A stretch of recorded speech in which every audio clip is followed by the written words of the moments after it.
like this. I like this. I like this. I like this. I like this.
Good evening, good evening, good evening.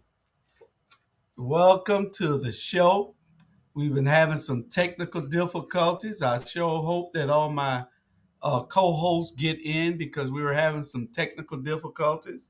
I got it all straightened out now, so that's why we're a little bit late. But I want y'all to share. I don't know what that color doing up here. Who was playing with this? Must be was that's the Jamar Torre colors look like. That look like Jamar Torre. Jamar, you was in my back office changing the colors. We're gonna change our colors back to what they're supposed to be. There you go. Blue, as in Tompkins Wolverines. Y'all know the mighty Wolverines from Tompkins. Y'all see it right back there, Tompkins Wolverines. All right. My host, co-hosts, they all be in here after a while.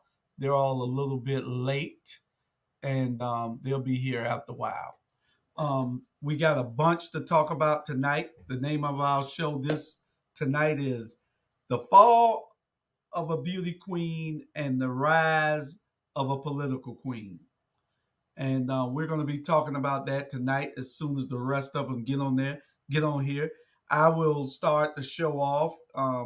Like I said, we had technical difficulties, so I hope it didn't knock their link out. They're always late, but they ain't never this late, unless they call and tell me they're not showing.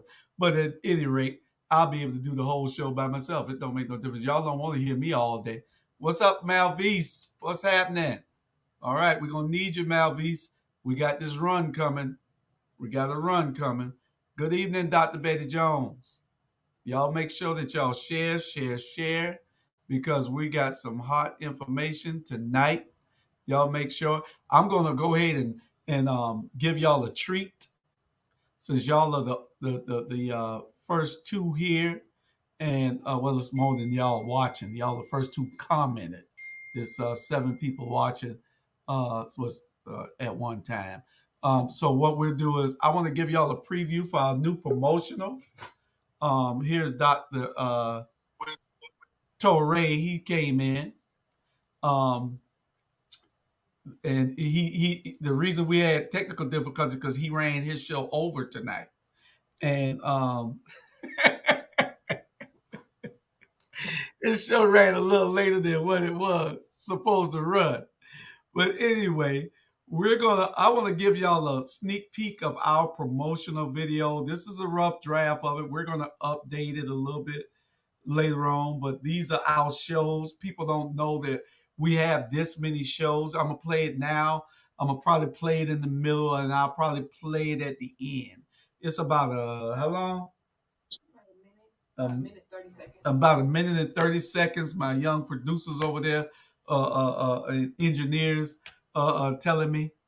So I'm gonna give them a sneak peek before me and you start the show. Sandra McKeithen called and said she was getting in a minute.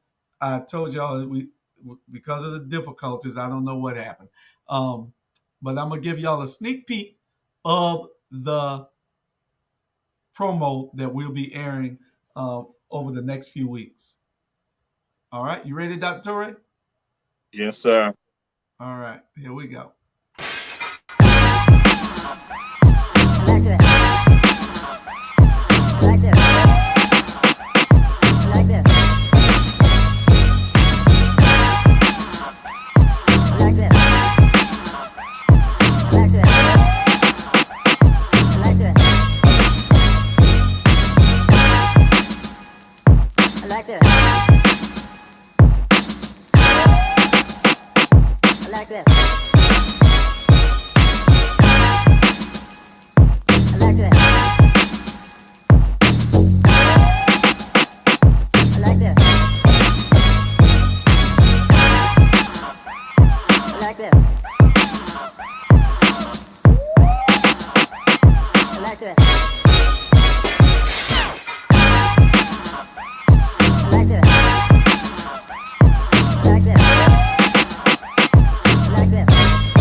Okay, that's a rough draft of our promotional video.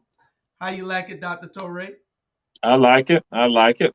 I like the direction. I like that. I think it's a good thing. And I was gonna be on the Rabble some, but I was gonna be on the Rabble the entire time. So, but that's why I say I gotta come on the Rabble right now. Because when I saw Julius Hall by himself, and I'm like, I know people don't hear Julius Hall by himself the entire time. So Didn't get too much. but that, but I say, Didn't but that's also give me opportunity to get me some. I can get some of my thoughts out uninterrupted. So I was like, hey, without a doubt, the floor is yours.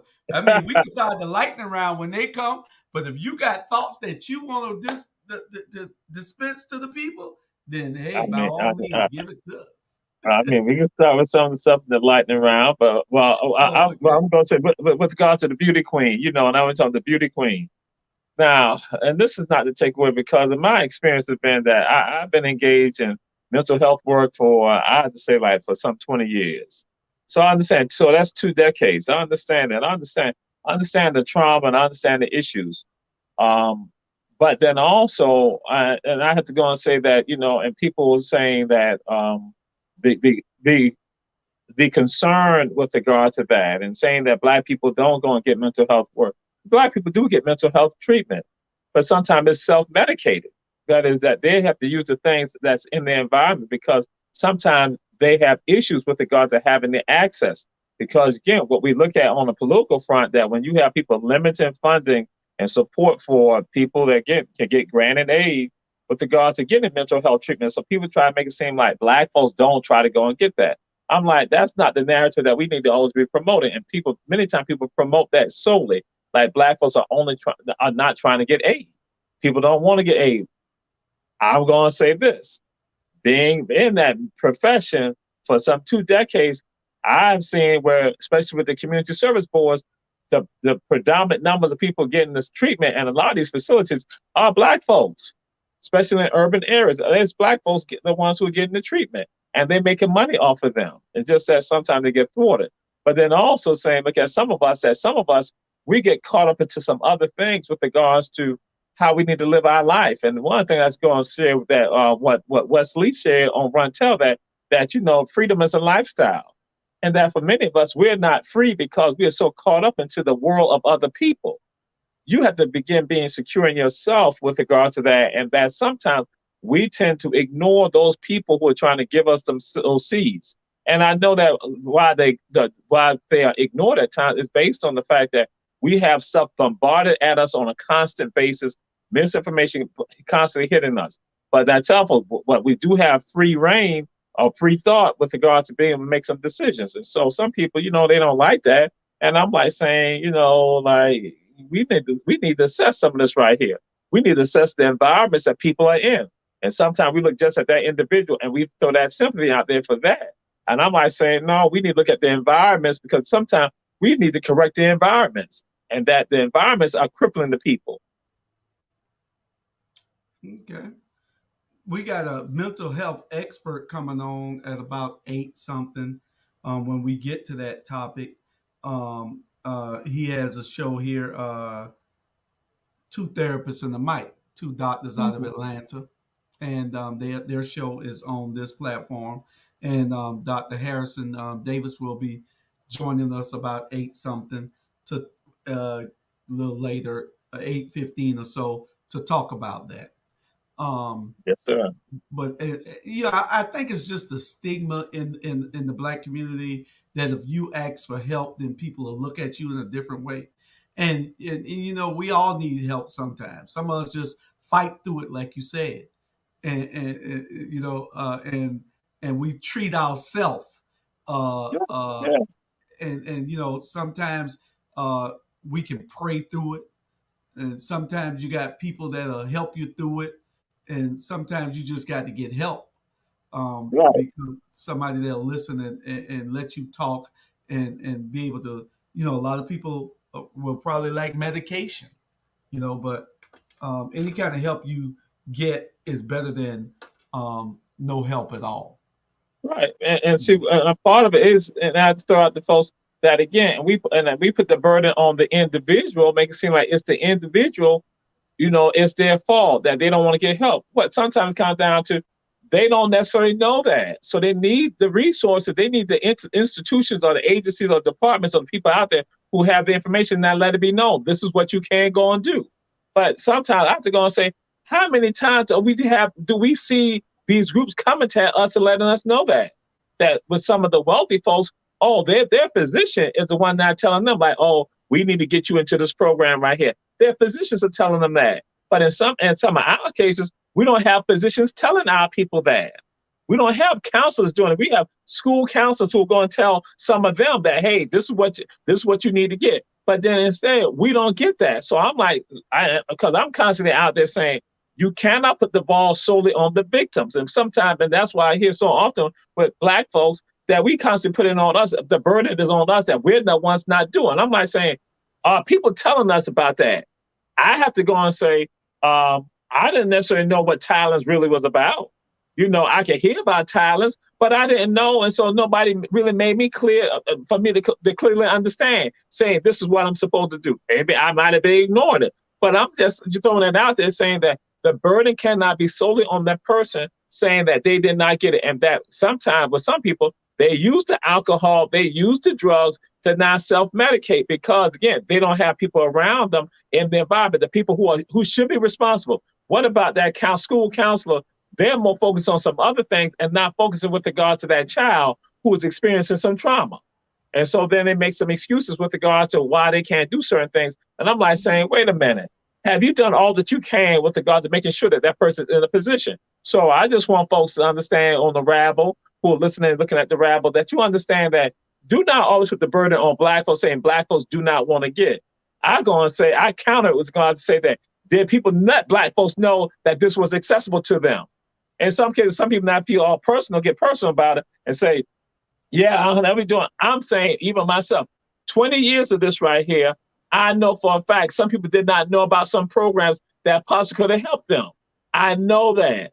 I know that this information was not disseminated like that overall public. So when I talk about programs that I was a part of, people are looking stunned. And I'm like saying, okay, you're an intelligent person. You don't know about this. So what do you expect for somebody who's who is going through some trauma that you're not going through that, at least? So that way you have a more level head than what they have. So I just want folks to understand and put it out there to folks. Don't always go and try to say Black folks don't want to go and do. That's an easy thing. That's like saying Black on Black crime. Like that's something that's real. And that's why I'm going to say that ain't real. Because again, we got to look at the departments and agencies that's supposed to be involved in this, and that sometimes they ain't doing what they got to do. Because and let me tell you this right here, you gonna say that type of stuff, but guess what? People making millions of dollars off of. You got corporations here who are making millions of dollars, and their clientele are Black people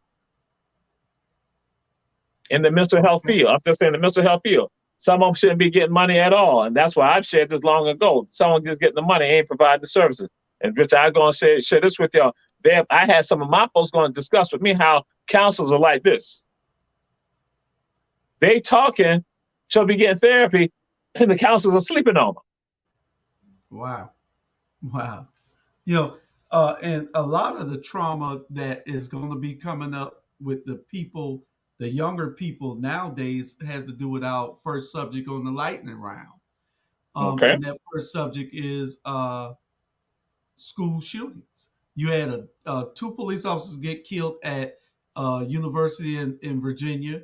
Then you had 2 students get shot in Minnesota yesterday or yesterday, and one of them died. What happened to fist fights, Dr. Torre? Why can't we have some type of conflict resolution where there doesn't have to be a death? If we used to, the worst thing used to hear back in the day, somebody got cut.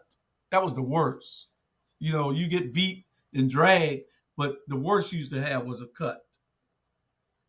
And again, I'm going to say that institutions and places that should be more responsible are not being responsible. And that's not to say, and I'm going to say like this, hit dogs will holler. If it don't pertain to you, you don't even sweat it. You keep doing the good things that you're doing. But if it pertains to you and you want to holler about it, then I'm like saying, listen, I'm going to address you about it. Because again, are people doing what they need to do who are in these departments, in these agencies, or in these programs, in these institutions, doing what they can with regards to say helping people that if you know that this is a trend that is happening right now, why are we not looking at more conflict resolution stuff within our school systems? Well, I'm just saying, I'm just throwing out just our school system alone. Why are we not infusing that into our class? Why are we not infusing that in pre-K and primary and secondary, education? Why are we not letting that be a part of getting people to understand? But no, instead, we just go on. And because again, sometimes the hands are tied with regards to teachers when they have them more concerned about teaching them to prepare for a test, as opposed to teaching them with regards to life skills that are necessary for them to think. And when I say life skills, I'm talking the critical thinking. When they're not helping them to not deal with critical thinking, that when somebody asks them of their opinion and they are in a certain environment, they don't know how to give their opinion. But when they're around in a personal setting where they feel comfortable, they give their personal opinion. But then in some other setting, they're afraid to do so. So that tells me, like I'm saying, you're not helping them with regards to critical thinking. And so what are we doing with regards to now some of us being critical thinkers, saying that we know that this is an issue. So why are we not creating programs, again, from pre-K on, that we now begin to develop a generation of folks who can go back to, if it's a conflict, they know how to handle it properly. And that is a great thought, because there needs to be something done, and done quickly, because I think it's getting out of hand. The first thing that these kids want to do now, they have a beef, they want to shoot each other and kill, and they don't understand death is the end. And then when you go to prison, it's almost the end for you also. And so that is a part of the problem. Our next subject, Bill Cosby to be retried. 84 years old. Why are they still messing with Cosby? The state Supreme Court overturned his conviction, and because the prosecutor did something wrong, and the man is 84 years. He served what, 2 years or 3 years? I think that they need to leave that alone. What are your thoughts, Dr. Torre? I'm going to call it, and I share with the Rabble family, this is called bloodlust. This country right here has a desire for bloodlust. No matter what, no matter how nice you think these people are, they have a desire for bloodlust. And what it is, they have a desire for vengeance. Now, I will share this with you. When it comes down to oppressed people, they tell oppressed people, you ain't supposed to have that type of desire. You ain't supposed to be about vengeance. That's not supposed to be you. And we going to throw that out there. We going to talk about, we going to tout that again, with us, no, I have to forgive. You not understanding that was a tactic that was used to make sure that if you did rise up, that you will basically be forgiving, and that gives other people time to basically thwart you or stop you.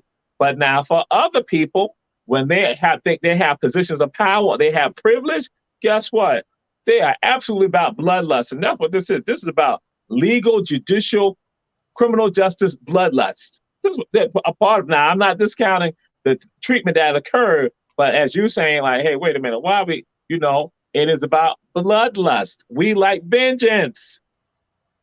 Certain segments of the population are able to get vengeance, and we don't even understand. It's still, I'm put it out there. It still comes down to race, no matter race and ethnicity, no matter how you try to cover it up. That's what it is about, bloodlust. Okay. And our next subject, we got a Washington State trooper that became a big social media hero, and Fox News exploited him he cussed Governor Inslee out on his last day on the job and retired. And he refused to take the COVID test. He refused to take the vaccine. He refused, and then he died. And Fox was just parading him in front of everybody and doing all of that. And then all of a sudden this happened. And my thing is about Fox News, and that was our next thing. We could tie both of them in together. The Washington State trooper dies and for not taking the vaccine, and whether Fox News cares, because what we understand is that they've all had their shots. They've all had the boosters, but they're telling the people not to take the shot. And that's bad. When you're telling people to take a chance like that, you shouldn't take a chance with your life like that.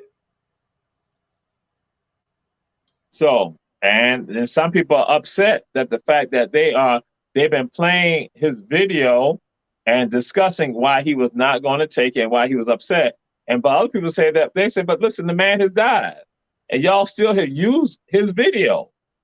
And some people think that is improper, that's macabre, but again, they're saying he's died. But now I'm going to share this with you, Brother Julius, that there are a host of them out there like that, a host of them that I see almost on a daily basis, the stuff that when I go through, I see where they talk about these anti-vaxxers and all of them, and that now some of them now in the hospital, and one of them that he said, please raise my son, and other things like that. And then others, you got twins. There's a myriad of folks who are out there. This is going on. And that's why I tell people, especially, and I'm going to say this in Savannah, when we have people around here who are saying, almost make it seem like if somebody's gotten the vaccine and even gotten the booster, and because that person that expressed a concern about being around other people, listen, they make it seem like it's something wrong with you because you chose to do that. And then other people still they try to go with these fears with regards to, oh, this is what they did, this is what they did. I'm like saying, but check it out. No matter how y'all try to play the game, like Nicki Minaj and all that, and talk about this is what happened when somebody got the vaccine. Check this out. The people who are dying, and even some physicians that I know of who've gone and said this right here, they said that even no physician should say, and some of them have not said, but it's been twisted by the media to say that if you get the vaccine that you will not get COVID. They say even when you get a flu shot, that does not mean that it's going to prevent you from getting the flu. So they're saying, so why are y'all not running with this right here like that? And then I hear black folks saying this type of stuff. Black folks, I'm like saying to black folks, you all cannot be doing stuff like that. It is more detrimental for you to do that as opposed to these other people. When you do that now, all you do is now plant the seed in people who are not giving information, like I shared early on, who are not giving proper information. So all you do, you aid and abet in this system of oppression against us. And so with Fox News, that's all it's about. That they are not about helping all of us. They're about helping the few. They're helping the wealthy. That's what they are about. It is about the manipulation. That's what goes on. And I tell people, I said, why? But then here it is in Savannah. When I hear African Americans not going and saying, oh no, such and such and so and so and so, and I'm like saying, like, yo, you are a danger to us right now because that information that you're sharing is not correct. It's not correct. And again, and then don't try to make me feel bad because I got the vaccine. I'll let you go ahead and do what you got to do. I'm just saying your information, your content is incorrect. And so then you're trying to rationalize and justify, make excuses about, check this out. This is what happened because, like so-and-so got it and they still experience this right here. They tell you in other vaccines, it does not necessarily say it's 100% with regard to stopping it all, but it can deter some things. And you're going to the wrong people, doing the people who already have an awful system of health care. This is part of the genocide, part of the annihilation. And we got Dr. Harrison Davis backstage, but we got one more thing on the lightning round, and we're going to bring him up. And the last thing on the lightning round is, let me see, where was it? My young reps producers had to leave. North Carolina U.S. Representative Madison Cawthon. He was in the insurrection. He was in the insurrection. He was part of it on January 6th, when they raided the Capitol. Now, the state of North Carolina has filed paperwork for him to not ever run for office again because he took part in a coup. And that's what I was trying to, that was here today, we were going to be talking about. But do you think that he should? He says that it doesn't matter, that he wasn't a direct part of it. He was just there, and that he should be able to run for office no matter what. I think that everybody up there should have been charged with treason because they betrayed the country. But if that and only one person died is what is so fantastic about that, amazing about it, is that only one person died. But had it been Black Lives Matter going there and storming the Capitol, they'd have started shooting when they started attacking them, spraying mace on them and everything else, because our lives aren't valued the same as a white life. And it's just fact. It's nothing racist that we're saying. We're just stating fact. And what we're trying to do is level the playing field and make sure that things are equal in this country, which will take another 100 years or more before we can get that. But if we don't start today, then it'll always be like this. People wonder why we complain so much. We complain because we are being underserved. We're being forgotten about. We're being mistreated. And this is why we complain the way that we complain. This is why this program is here. This is why this network is here.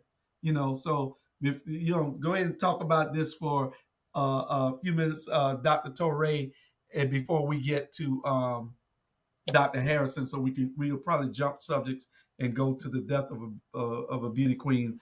That's the subject he's on here for. But Madison, what do you think? Madison Cawthon, should he be able to run, being that he entered that that he was a part of that insurrection, or not? Well, there's some components to this that I piece together that how I look at it.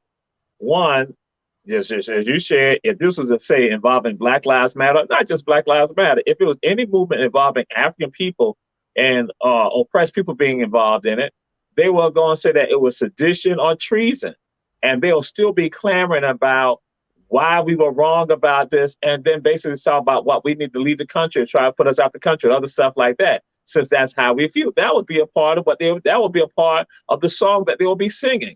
Not just saying America the Great or anything like that, God bless America. They'd be saying, get y'all behinds out of here. That's what they'd be singing. And that's what they'd be putting out there, because again, they feel that they're entitled to this nation, and that with regard to my God-given right as a member of this nation, as this society, I have a right to speak out. They're going to tell me that I can't speak out, and that what I did with that was an insurrection. So now that's one component to it. The other component is this right here, that guess what? When something was created called the Confederate States of America, guess what? For those folks to come back, they had to do a loyalty pledge. For some of those who broke away from this nation right here, they had to do basically an oath.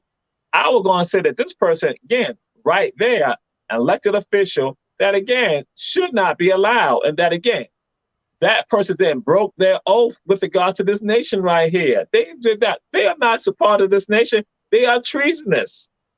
They engage in sedition. They are part of sedition of this nation. So you all going to say that you talk about the enemy combatants that live right within our nation. These are the terrorists and other things like that. I'm like, look at here. You got terrorists, domestic terrorists that are right here in this nation. And some of them were a part of January 6th. These people, again, what they have been about trying to wreck this nation right here. You have a former president who said that if he's able to get reelected, he would then go and pardon the folks. So again, so right there, they tell you that even at the top, the person that can be the top, the head of this nation, will still engage and allow and promote sedition and treason against, excuse me, when it comes down to privilege, when it comes down to Caucasian privilege, for them still to be a part of a manifest destiny in their minds. But let it be about oppressed people now trying to say, we merely want to have fairness and equality. Oh my God, you're going to lynch them. That's what happened. Okay.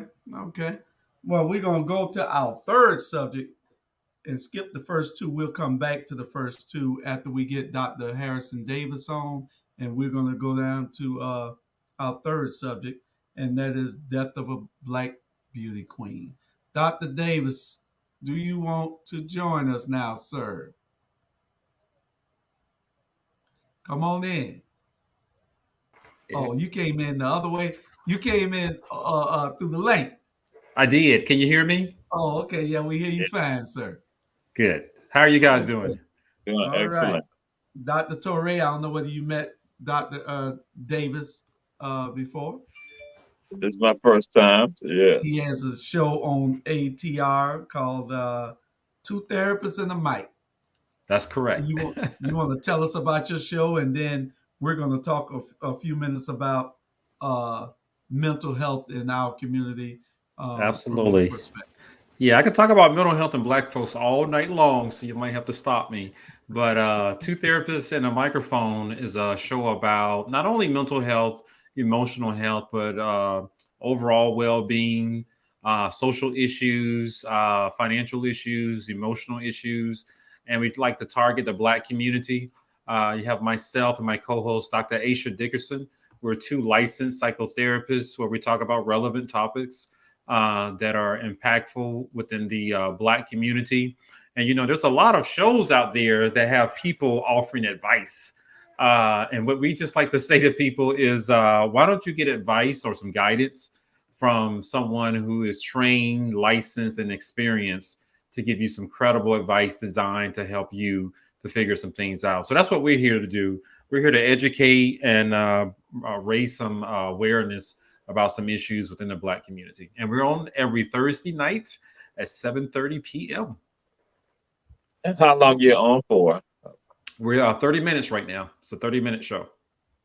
Okay. And talk for 30 minutes though. He need to be a whole hour. We're working towards that. And to the viewers of the Rabble, just to let y'all know, he didn't go and say it, but we also have a show called Run Tell That on ATR, but that wasn't said. But to the viewers of the Rabble, I just want to just put, again, it's not a shameless plug, it's an actual plug for Run Tell That. Are there any shameful plugs? Oh, never ever, not with me. Never ever. Never ever, not with me. Everybody know about Run Tell That. He's a brand new show. Yeah, we got 3 episodes under our belt. I'm just putting it out there. I'm just okay. Where are you from? From Atlanta, Georgia.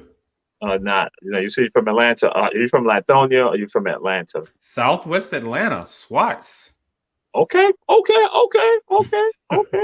And my co-host, Kesha, Dr. Dickerson, she's from Montgomery, Alabama.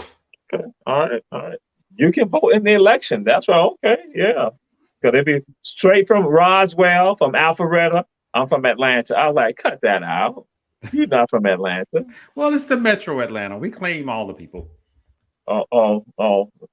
Well, I tell folks this. Guess what? If I'm traveling and then you tell me from Atlanta, and then and I'm like, and I break down. I like, I said, you in Atlanta? Right? I'm in Atlanta also. You like, no, I'm over in such and such and so. So I'm I'm in in Widener. Fayetteville. I'm I'm in in Widener. So Noonan. I'm like, okay. You told me you were in Atlanta. I tell folks, but again, we talk about health, about having a sense of pride, because some of us, we demur, from doing stuff like that. I tell folks, no, you let people know. But again, it's a part, again, that wellness, again, saying that, hey, I want folks to know I have a sense of pride of where I'm from and what I'm about. So, yeah. Gotcha. Well, I'm from Southwest Atlanta. Yes, Google it. sir. Yes, sir. Yes, sir. Yes, sir. Yes, sir. Yes, sir. Yes, sir.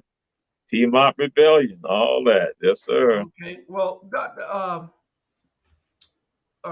what do you have y'all been keeping up with this? Because I was trying to figure out what made this young woman jump off of this building. She's a Miss America, a former Miss America, and 30 years old, beautiful, Yep. intelligent. Recently crowned.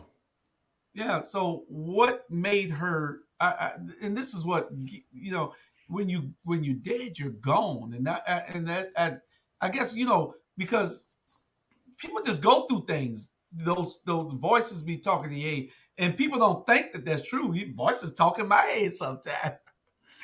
There's the devil on one shoulder and the angel on the other. So, well, tell us what you thinking. Well, Or if you did anything on this to find out what really went on, the background. Yeah, I did some research on it. As you know, the last episode that Aisha and I did last week for Two Therapists on a Microphone was on suicide within the Black community. And we did it in response to Regina King's son. Forgot his name, but he was 26 years old and committed suicide. Yep. So we did our show Thursday night. And sure enough, over the weekend, I think it was Sunday, I heard the news about the Miss USA winner, rather. And I was surprised, wasn't quite sure if it was real. It was so close to the death of Regina King's son. And so I think it was until Monday or Tuesday when I started, just doing a little investigation on it. And so she won Miss USA in 2019. Yes, not too long ago, and has a undergrad degree, an MBA. She's an attorney, has a law degree. Yeah. She's a gorgeous woman, 30 years old, and she's working in television as a correspondent on one of the shows. I forget the name of it. TMZ. And so it looked like she has a lot going on for her, but we never know what people are going through just because they look happy on the outside, and they appear to have a life that many people would dream of, to accomplish all the things that she's accomplished. She still had some things that were tormenting her. Some of us like to use the term demons sometimes, or some things that she believed to be unbearable. So I can only go by the information I read in the media. And, a lot of it is consistent. I don't like to rely on one source. But you're asking me to speculate. I don't know the woman. I'm sorry she died, but I can tell you she meant it. This was not a call for help. Mm-hmm. She wanted to end it, and she made sure that there were not going to be any mistakes where she would wake up in the hospital because the bottle of pills that she took didn't exactly kill her. It just put her in a coma, and that has happened to quite a few people. So this was very intentional for her. I also understand that she posted something on her social media, I believe it was Instagram, that she hopes that everyone has a restful, peaceful day. This day brings you peace, is what I'm looking over my article now. I want to give you all a free mystery. Mm-hmm. And so all of that tells me, this was planned. It's unfortunate. I'm hearing some feedback from something. It was planned. She meant it. It was intentional. And usually when someone is at that point, things are unbearable for them. They don't see a way out. They feel like they are trapped. They cannot manage themselves or the situation. Her parents or her family, they have not released any information about past situations or her mental health or situations like that, because she has seemed so happy on the outside. But if I could speculate, and this is purely speculation from what I have heard through media, news media outlets, putting the pieces of the puzzle together, I would not be surprised if she was dissatisfied or filled with discontent because she was 30, had reached that milestone. She was an overachiever. She accomplished a lot. I believe she went to Wake Forest to get her graduate degree and her law degree, and then she has undergrad degree. And I don't know if she had some goals for when she reaches the age of 30, if she was determined to make it to a certain point or accomplish certain things. This is just speculation. But whatever it was that she wasn't able to accomplish because she is such an overachiever, that made things unbearable for her. I have talked to many suicidal individuals in the past. I've talked to individuals who had some traumatic childhoods filled with torture and abuse, physical and sexual abuse, from people they trust. And I also had a client when I was working at a college campus who was suicidal because she made a B on an exam in one of her classes. And so that B meant a lot to her. And she interpreted that as not being successful, not being smart. And so the meaning behind that B on one exam in one class devastated her. The rest of us, that B may not have the same type of weight. I would have been happy to get a B my freshman year of college in a tough class. But I don't know what type of weight Cheslie Kryst, I believe is her name, had on some type of situation where she concluded that she may have been a failure at something or disappointed in something. And I'm only attaching it to a 30th birthday because that's a huge milestone for a lot of us. But as I pull it all together with the limited information I have, never talked to her, never talked to the family. That's what I am theorizing with her, but I really don't know the truth. She could have had a traumatic childhood herself, and we just don't know.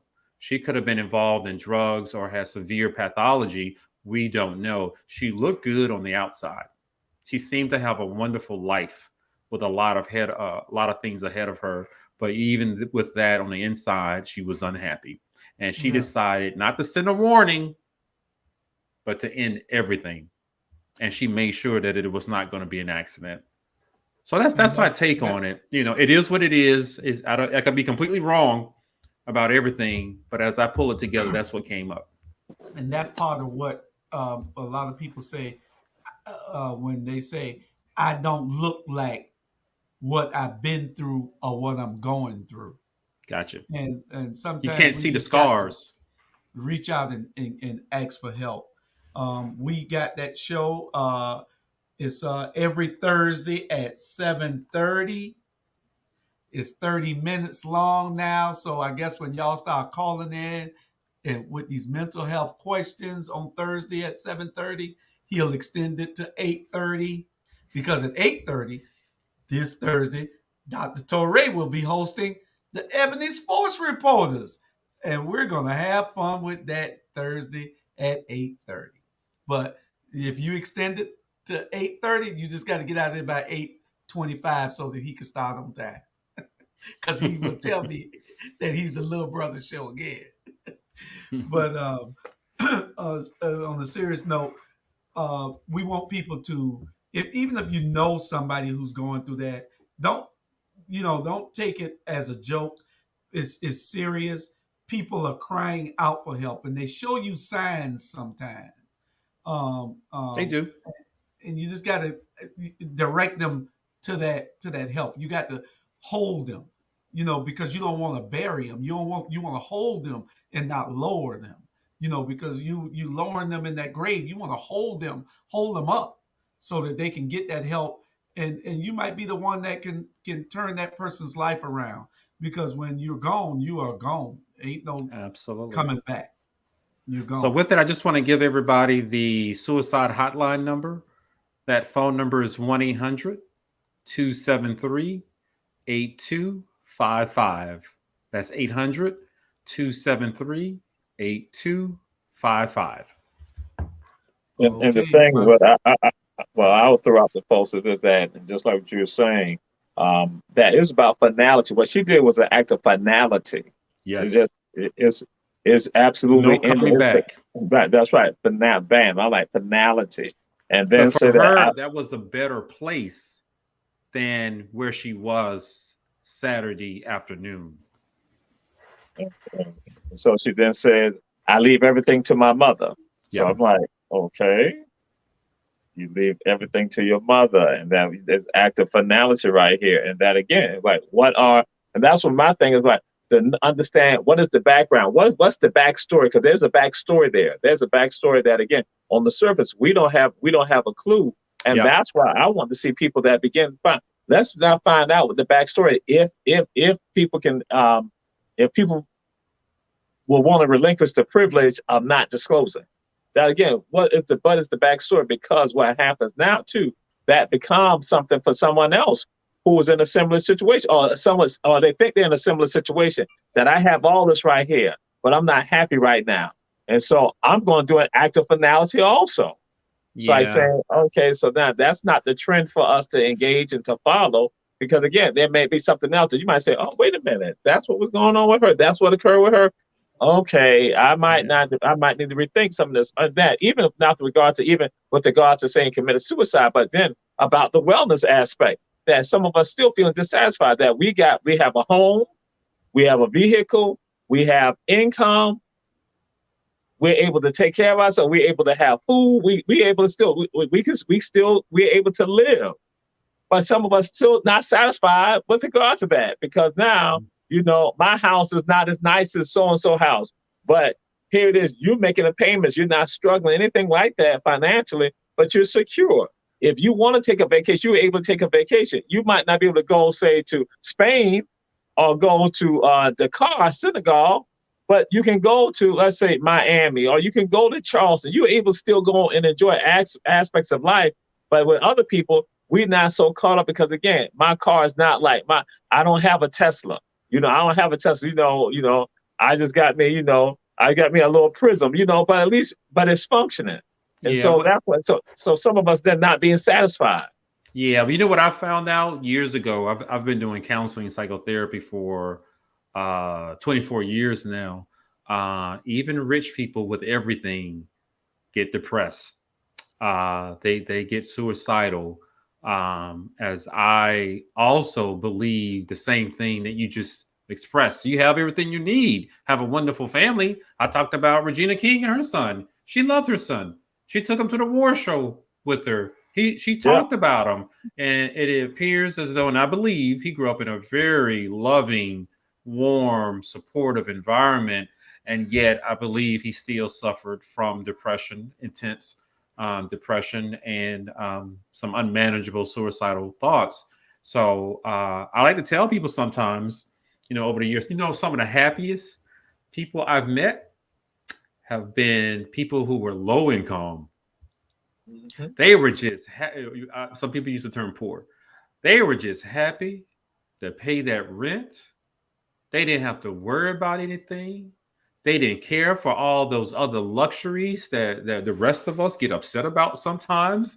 When the Wi-Fi goes out, falling apart, they didn't care about any of that. They were happy to have their family there with them. They were on Section 8. They paid that $18, $25. They paid their light bill. They got a discount on it. And they were able to buy the fast food that they wanted.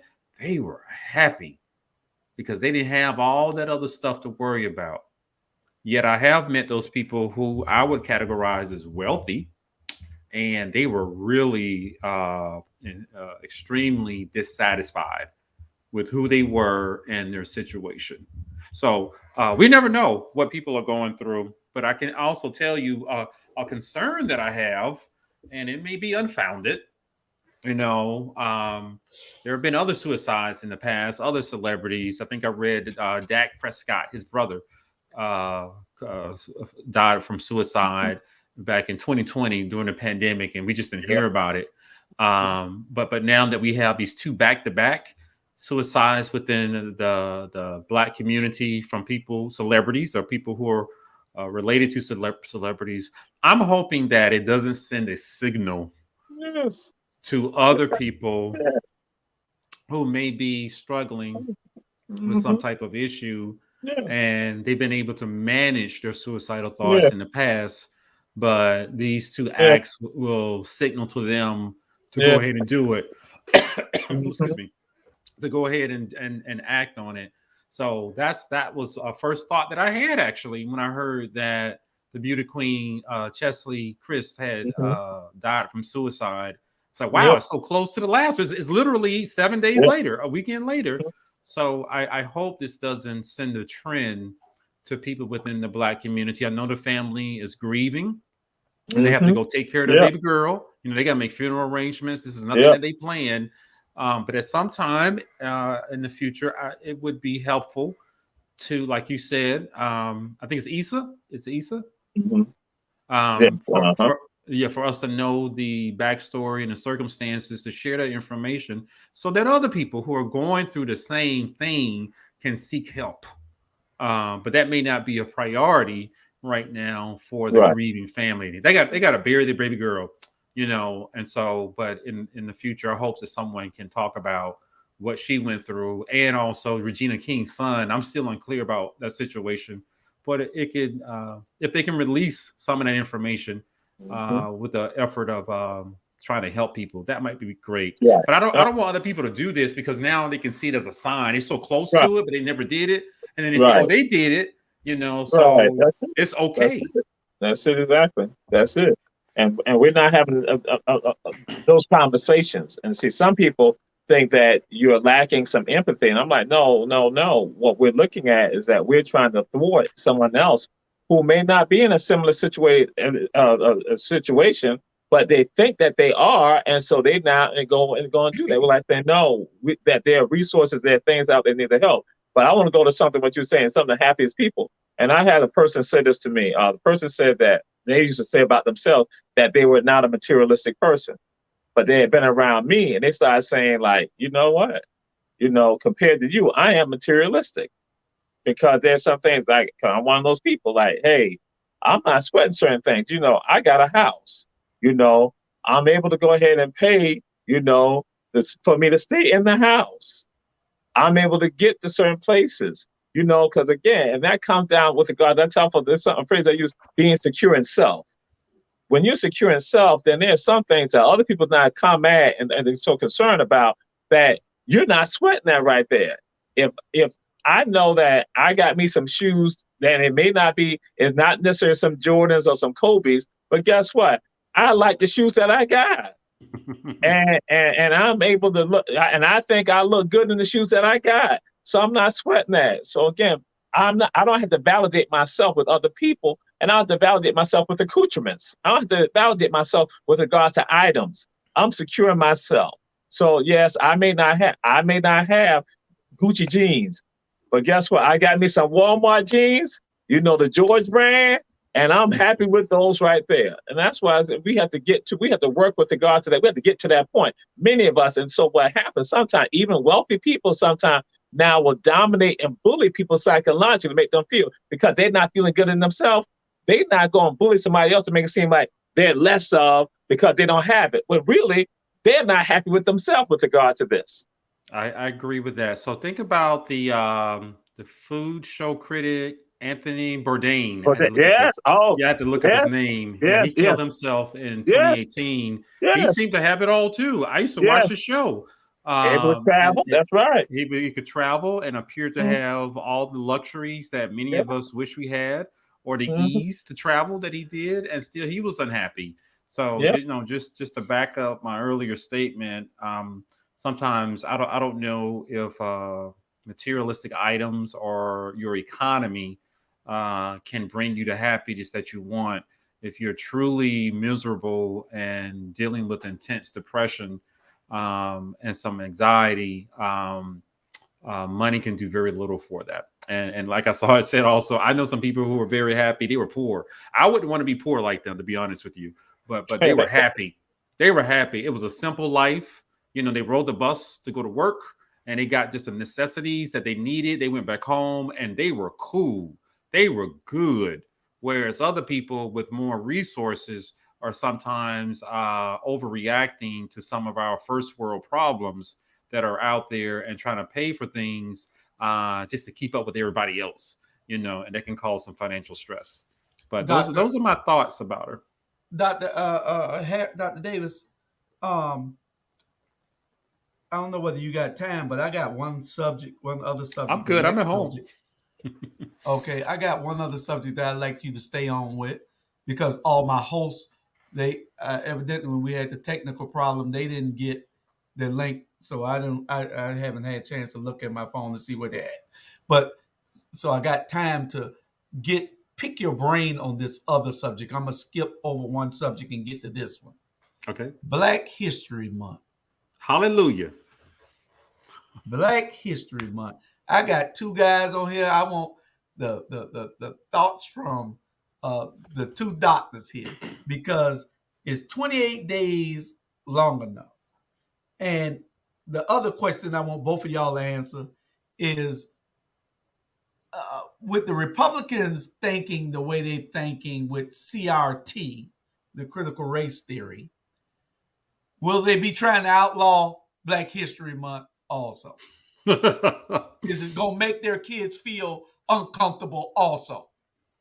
So y'all two can have that. I'll let you go first. Going to go first. All right. Well, one of the things, I share this, and what I've done in my classes, I'll go tell folks, you know, you have Asian American History Month, Pacific Islander History Month, you have each there. So what we told with Black History Month is, again, so when I go through this, I'll say oppressed people. And when you deal with folks who want to be the oppressors, you know, guess what? Pretty much every ethnic group in this country has a month.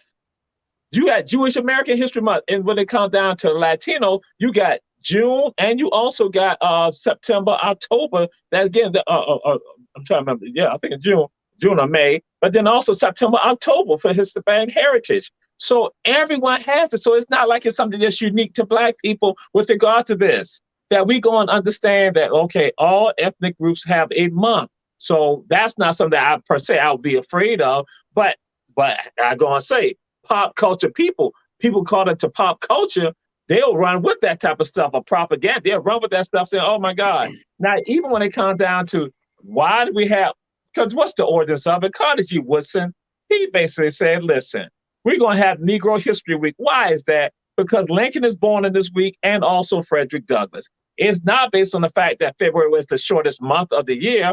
What that's tied to that, again, what Carter G. Woodson saying, these two people have had an impact on Black people. And so he created that. And so then later on, we're going to say, we expanded to the entire month. So, and it's just that, again, it's just a circumstance with regards to a calendar and with regards to birthdays. So people saying we got the shortest month of the year. And when I hear that type of stuff, I'm like, seeing once again, you coming to pop culture stuff. That again, go back and look at what was the purpose of it. Because again, when you understand that, you ain't even sweating it. But we always understand now that's going to get you Kunda. They're like get you Kunda and other people talk about this. We discuss our history 7 days a week. We discuss our history every year, every day of the year. We don't sweat that. So it's only other people when you don't appreciate who you are. When you don't appreciate who you are, that's when you got to do everything. And we talk about this at times, like right now. I got folks hit me up every day about, Jamal, can you come do a program for us? Can you come speak to our group? Can you come do this? I'm like looking at folks like, and we try to tell them, you ain't got relegated just to February. But we understand. And so this is when people are not going to be wearing their African clothing. But it comes down again, you are being guided by, again, what I'm going to say, by other people who are basically telling you, like, you celebrate, that you focus on this month right here. I'm like saying, you got school systems. And so I'm like saying, hey, wait a minute. And then we look at, again, Republicans, I think what we should be concerned with is the ones who, like I say, idiots that are in Mississippi right now. You're basically saying, hey, we're going to wipe it out. We don't want to make people feel uncomfortable about the history of Mississippi regarding civil rights. Well, we understand that Mississippi was a hotbed of that, just as I shared with my folks yesterday with regard to discussing the Empire State of lynching. You're all familiar with the Empire State of lynching, right? Empire State of lynching. NAACP, when it said Mississippi led the United States with regard to lynching. The second one was called the Empire State of Lynching. And what state is that? Georgia. Because one of Georgia's nickname, people going like to say call Georgia the Peach State. That's a nickname for Georgia. But one of the other nicknames for Georgia is the Empire State of the South. But guess what? The NAACP in the early 1900s when it said no, it's the Empire State of Lynching. So Georgia's right there with regard to that. So I'm like saying, in Mississippi, they want to basically dismiss it. So because again, they want people not to know their story. But guess what? That does too. That damages people also because now we live in a society, say a pluralistic society. And guess what? When you begin to limit the people understanding of other places, it becomes damaging to everyone. And I tell folks this, when you understand other languages and other cultures, you can make bridges and connections. When you don't, you can't connect. So now what happened, that does a disservice to you all in Mississippi and other places when you not try to do that. So I'm just throwing it out there from CRT to all that. And CRT, I tell folks, I'm not even trying to get into that intellectual exercise about that. All it is just history. It's just history. Why do we have to go? Because I tell people in ivory towers, they like to go into that type of crap. Come with some intellectual some stuff. I'm like, no, I don't need that. Just we all know that it's history. And with regards to that, because it's history, my brother, you don't know, but this is what I share with folks. Most of us do not know American history. We know American mythology. That's what we spit out. We spit out the mythology. We regurgitate the mythology. And so people want to go with that. That's why I try to tell them. I said, stop with that pop culture stuff, because all that's just the mythology. Know the history, then that's when you're rooted. Because then when you come to the mythology, you're like a leaf in the wind. Wherever it blows, that's where you go. But when you know your history, you're like a rooted tree. So no matter where the wind blows, guess what? Your leaves go like this, your limbs go like that, but you're still solid. And so that we gotta be solid. We can't get caught into, again, Black History Month. We got the shortest month of the year. I'm like, fool, do you not understand the origins? That tell me right there, you don't know the origins. So now I gotta pimp slap you into some sense. So I agree with a lot of the things that I just heard. I'm not one to complain about the length of February. We got other things to focus on. I'm old enough where I remember Black History Week, but that was when I was very young. So I'm happy that the rest of the country decided to designate a month for a lot of people to focus on the accomplishments and the history of Africans in the United States. Black Americans is the term that I like to use, but I'm not going to complain about it. Like I just heard from Brother Issa, we can educate ourselves, and I believe it is time for us to take responsibility for that. There are many more resources out there than when many of us were in grade school. The 1619 Project is online, for God's sakes. You don't have to rely on your teacher for some mythical information. I like that that term that you use. So I like the idea for us taking full responsibility. We can do it through the church. We can do it through neighborhoods, communities. We can do it through some of the social organizations, the fraternities, the sororities, to educate younger people, some leadership development programs. I'm happy to see some of the Black History quizzes or the bowls that they have that are out there. So I like that. I am not one to encourage us to depend and rely on someone else to help us to figure out who we are. Today, it is much easier than it was 30, 40 years ago, simply because of the internet. Well, in my school, I went to Black schools, K through 12 in Southwest Atlanta.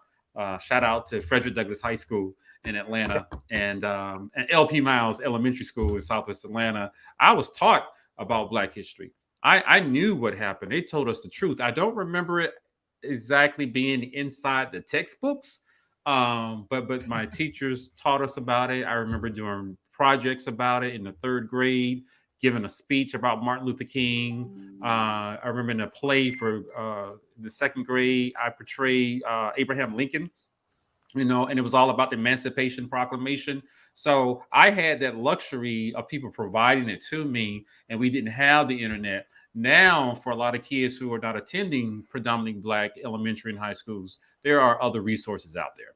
Now, as far as the CRT, the critical race theory, you mentioned the Republicans that are out there. I want to spread that out just a little bit. I don't want to just peg it's Republicans, who are wanting to erase history. They're the ones on the front line, the politicians, who have a voice that we hear to do these things. There are people out there who do not want the rest of the country to know what their ancestors did. They don't want us to know how they gained the power and wealth that they earn. And there are also a group of people out there who come from families whose grandfather or grandmother were immigrants, into the country. They're still white, Caucasian, but they've been able to attain some level of success that may have outpaced Black Americans in this country, and they don't see it as their issue. And so they are complicit with it many times, sitting on the sidelines and allowing other people to make these decisions to benefit them. And they don't feel like they have anything to gain by getting into that fight, taking either side, but they do benefit, from following along the path of a majority population who tend to make a lot of these decisions. And so there's a lot of components to it, there's a lot of dynamics to it. But I just like in counseling, psychotherapy, I go back to the client, but what about you? Let's focus on you. What can you do? I know what these other people did. I know how they harmed you, abused you, and I'm not minimizing any of that. But when are we going to empower ourselves to take full responsibility to make sure that our children are fully aware so that they're not confused? I have told my daughter many times, she's 12 years old tomorrow, watching news together or movies or TV shows, that's Hollywood magic. That's not real. That's fiction. Yes. That's not how that really happens. Yes. And we can have a conversation about that later, because that's how I feel obligated. While you watching that Disney special about some situation, I need you to know some more reality associated with it. So, but it's our responsibility. And I take on that role as a father. I'm just encouraging other Black folks to do the same thing for their kids, their nieces or nephews. I have a niece who grew up in an area where she attended private white schools, K through 12, very good education. And she realized she wasn't getting the truth in those classrooms at an early age. And she went to the internet, she's in college now, and started educating herself, checking books out at the library or going on Amazon, asking her mom or her aunt or uncle to buy her textbooks, books on these topics so that she could educate herself. She took full responsibility for that instead of complaining, that I don't know this and I don't like it that these other people aren't telling me. That's the truth. But the question is now, what are we going to do about it? So that's my 2 cents on it. Because you picked another topic that I'm very passionate about. That's Black history and the state of Black folks, regardless if it has anything to do with mental health. Well, then I just need you to be a little bit shorter.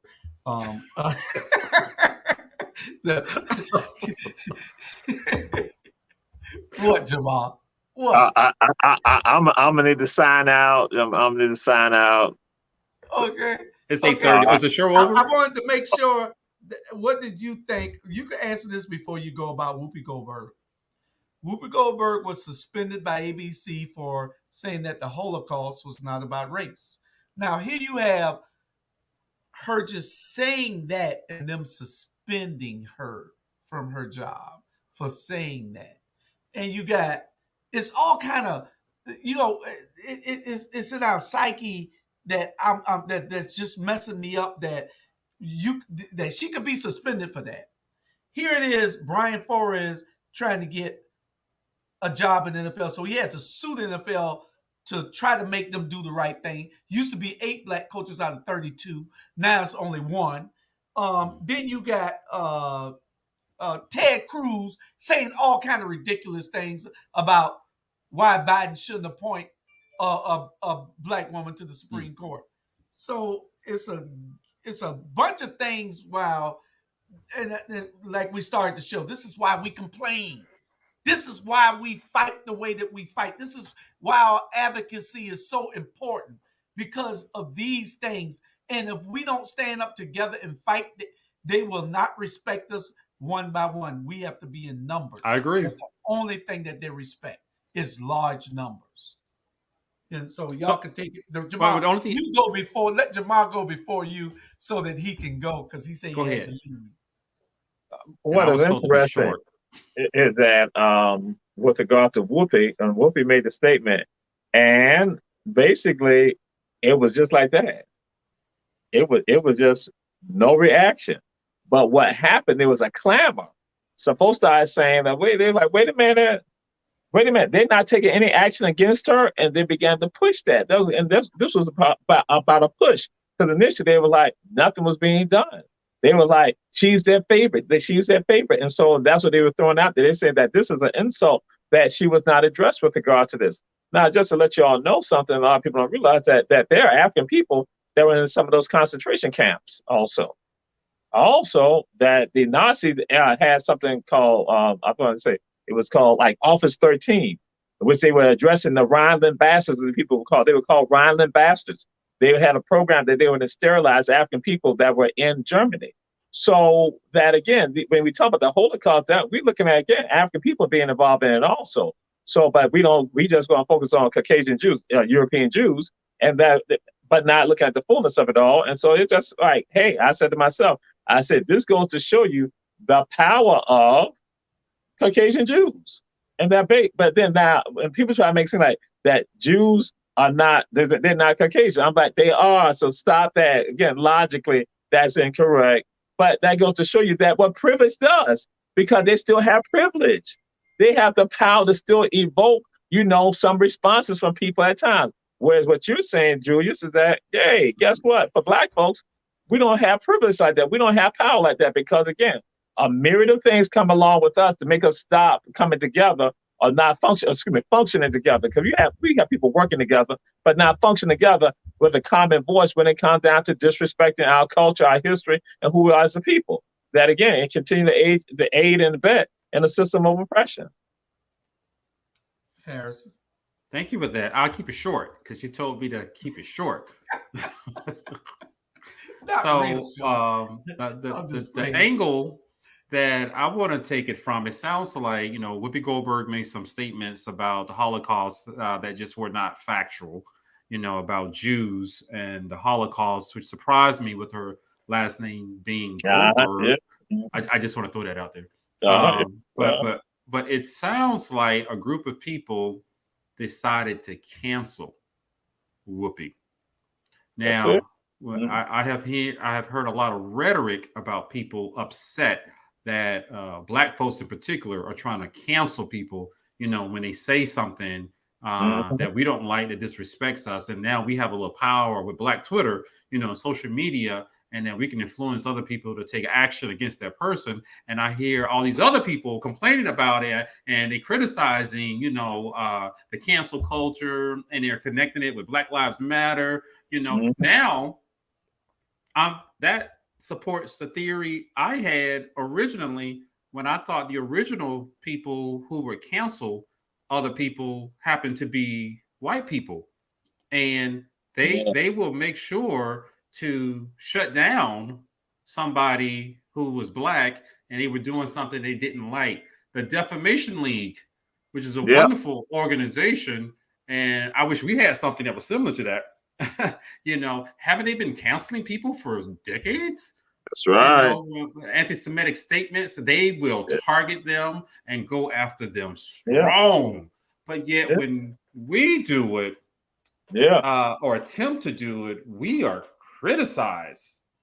But yet here's an example of a Black person who, she said something that was factual. It wasn't factual. It wasn't correct. And they came after her. Like you said, it was a calm until some people started writing emails and phone calls, and you're trying to cancel her. So that's the angle, that's the thing that came up in my head, some hypocrisy that is there. The cancel culture has been around for decades. It's just we didn't own it until more recently. Other people have been doing it. It is organized, it is financed, it is funded, and they target people, and they're coordinating things with it. And now they're doing it to Whoopi.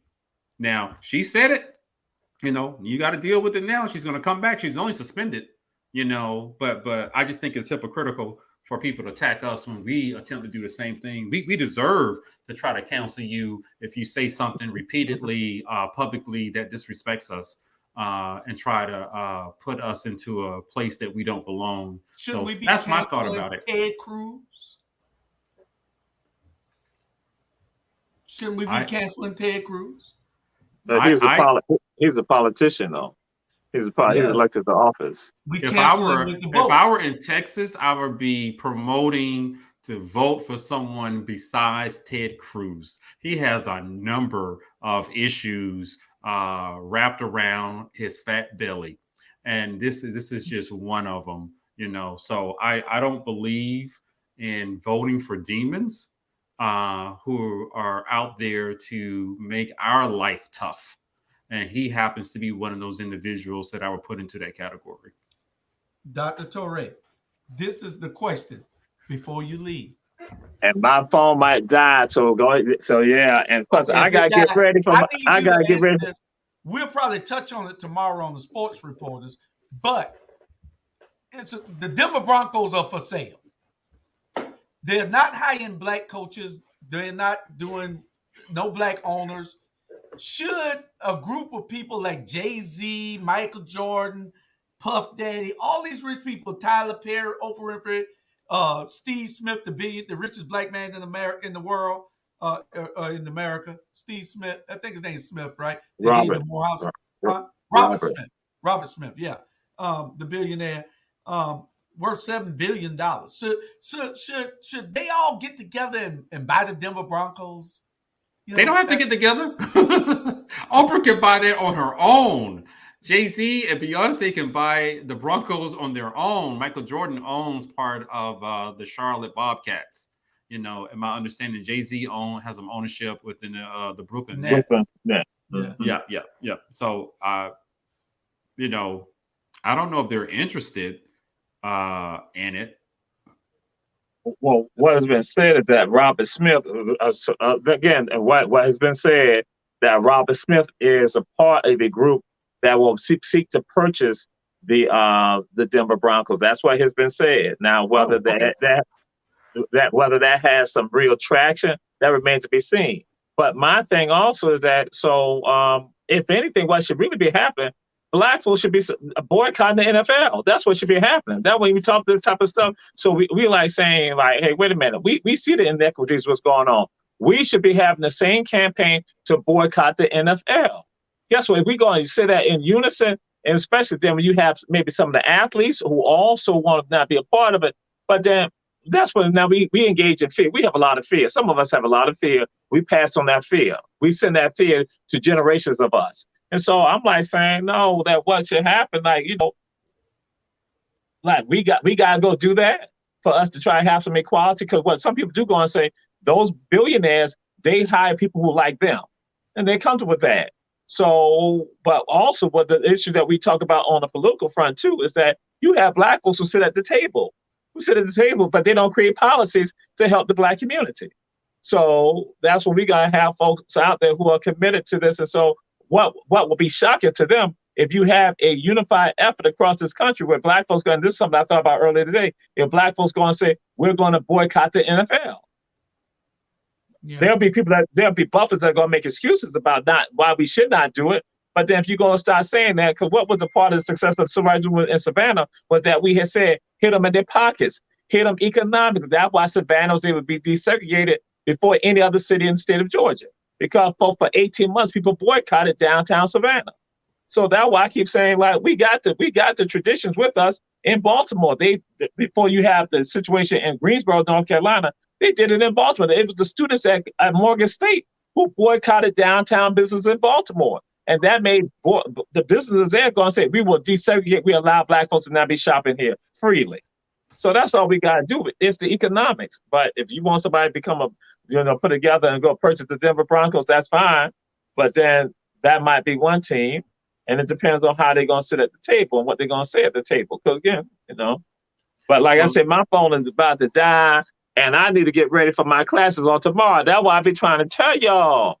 Because now what happens, that means that then I got to be up 5 o'clock in the morning, 2 o'clock in the morning, working on this stuff for these classes with these people right here. But run tell that we do what we got to do. But then ATR don't care about the rest of us, the little brother show. But yes. All right. We see y'all tomorrow. Send that agenda for tomorrow for the sports reporters. You the host tomorrow. And I got to work all that out too, and all that. I'm like saying, see, and I haven't eaten. I haven't eaten yet. So, but they don't care about us. Me and Harrison got the rest of it. This will be a shorter show tonight. As Bob Marley had the song, "Slave Driver." Yeah, ATR, slave driver.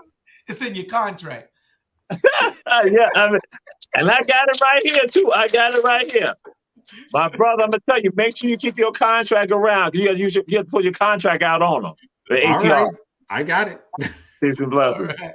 Appreciate it. All right, Doc.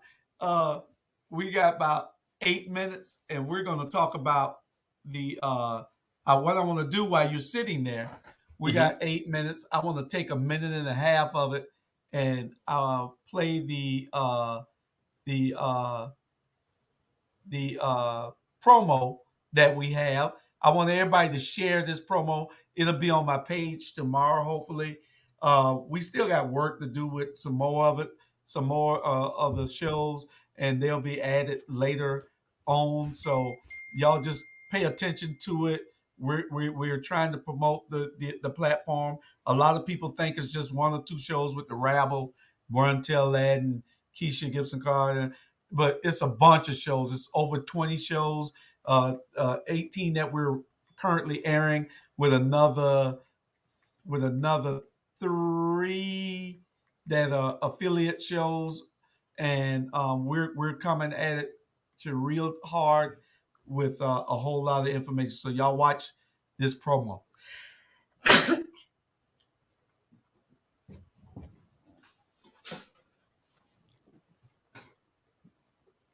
Now, where did it go?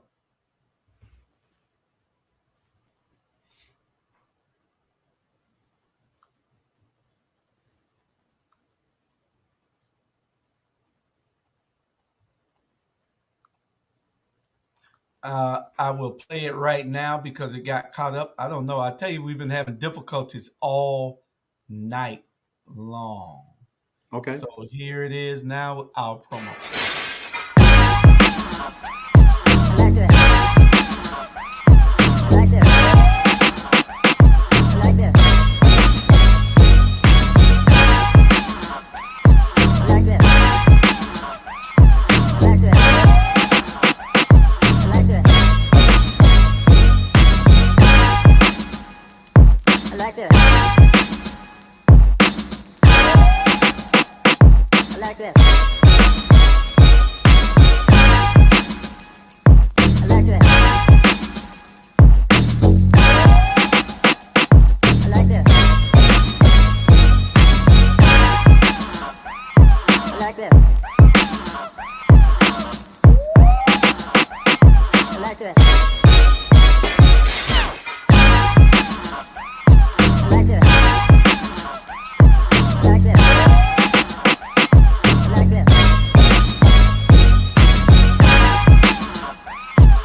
I like that.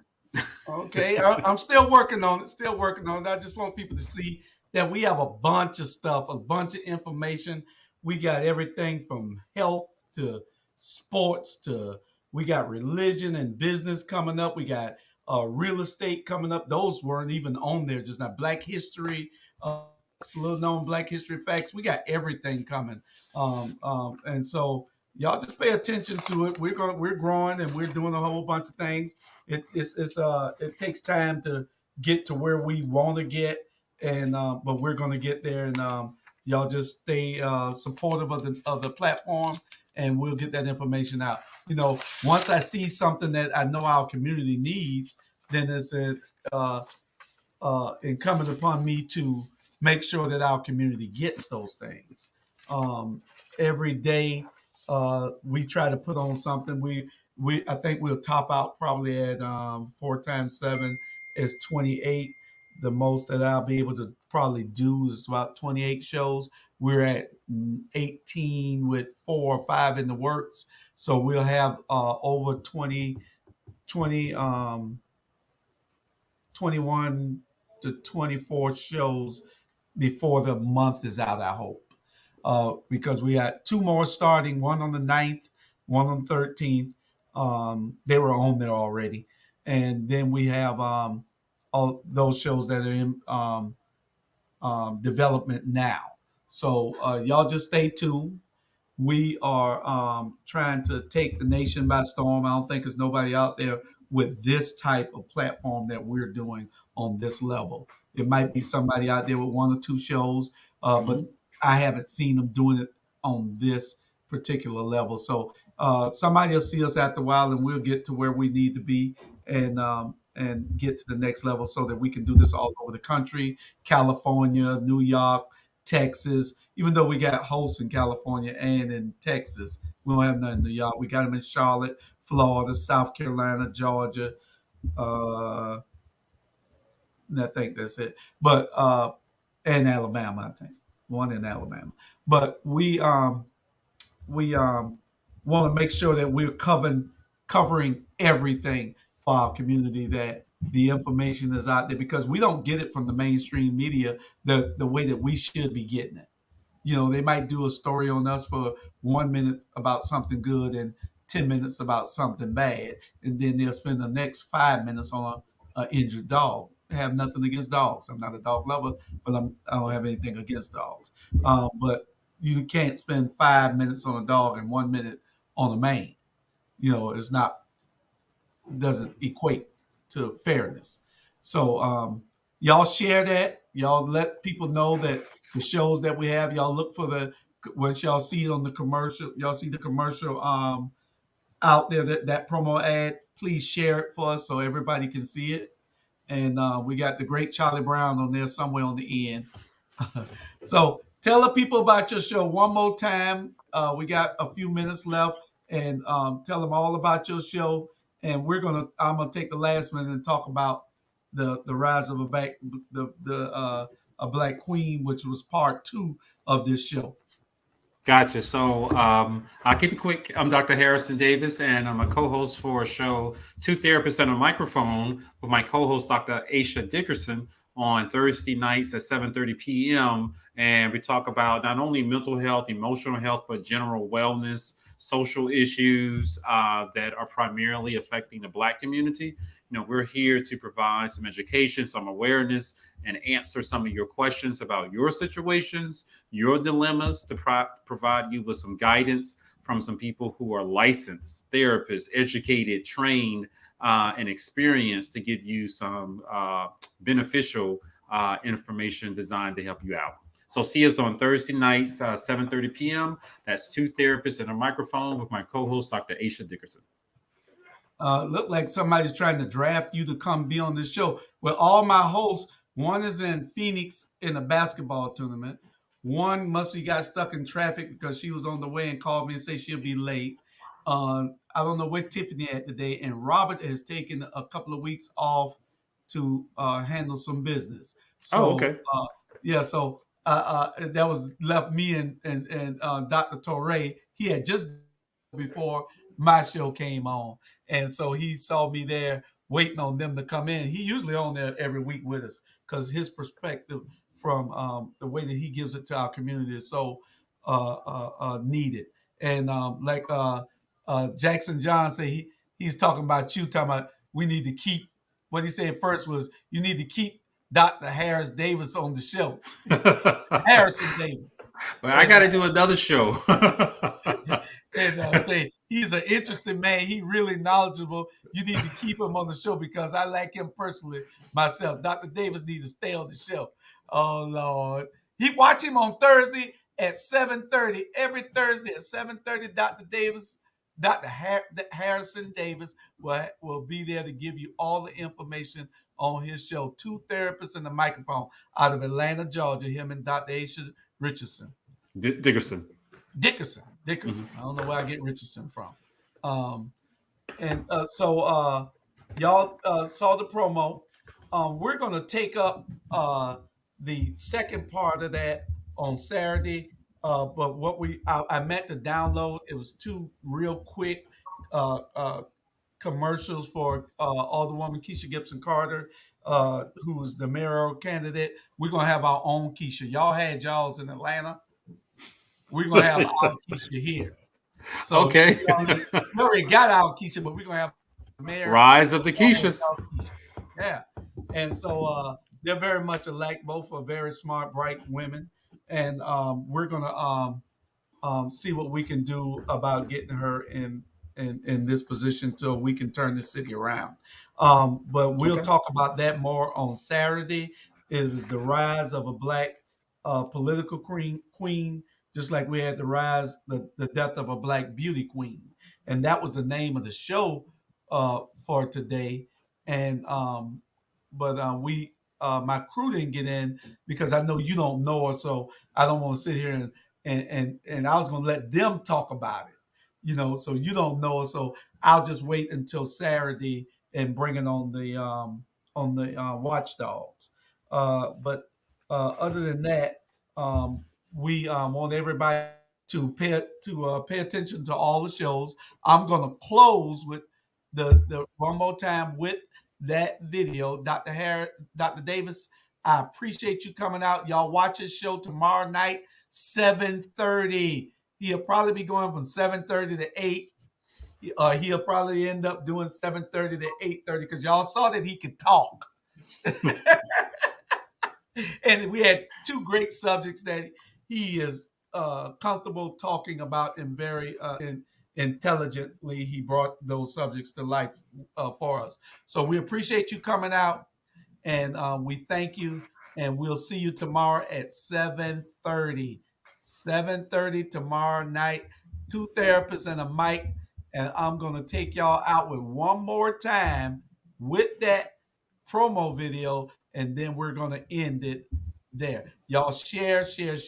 Y'all can catch the promo video on my page or on the ATR page, everywhere else in the next 24 hours, okay? And Dr. Davis, I'll talk with you tomorrow. All right. Take care. Good night.